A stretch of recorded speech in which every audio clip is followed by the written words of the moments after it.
మాకు కూరగాయలకి ఇప్పుడు సాయంత్రం అవుతుంది కదా, సాయంత్రం బేరకాలు వస్తలేదు, చాలా ఇబ్బంది అవుతుంది.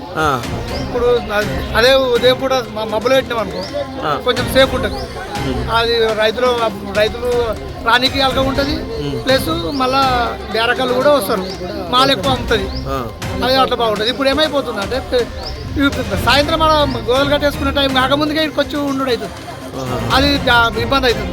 మళ్ళీ ఎండాకాలం ఎండాకాలం అవుతుంది, ఎండాకాలం ఆడికెళ్ళి టమాటా వేసుకొని వచ్చే వరకు లేట్ అయిపోతుంది. ఈడ మంది ఎవరు వస్తలేరు మాకు, ఎందుకంటే 3 గంటలకు పెడితేనే బాగుంటుంది. అయితే 3 గంటల నుంచి 4 గంటల నుంచి 4 గంటల వరకు పెడితే బాగుంటుంది. 3 గంటల నుంచి ఎప్పుడైనా పెట్టుకోవచ్చు. 3 గంటల నుంచి 4 గంటల ఉదయం 6 గంటల వరకు పెట్టవచ్చు. టై బజార్ సాయంత్రమే ఇబ్బంది అవుతుంది. సాయంత్రం అయితే మాకు వచ్చే వరకు ఇక్కడ వాళ్ళు వస్తలేరు, టైంకు పెట్టుకొని కూర్చొని మళ్ళీ రిటర్న్ తీసుకొని పోవడం అవుతుంది. ఇప్పుడు సాయంత్రం ఏమైపోతుంది అంటే వీళ్ళు అమ్ముడు మీద ఉంటారు, మాల అమ్ముడు మీద ఉంటారు. మాల అమ్ముడు మీద ఉండే వరకు మాకు బేరకాలు అడిగి వాళ్ళు అడిగినంతగా మేము ఇచ్చుడు అవుతుంది. అట్లా మీకు సాయంత్రం పొద్దున ఉదయం 4-3 గంటల నుంచి 4 గంటలకు అయితే బాగుంటుంది.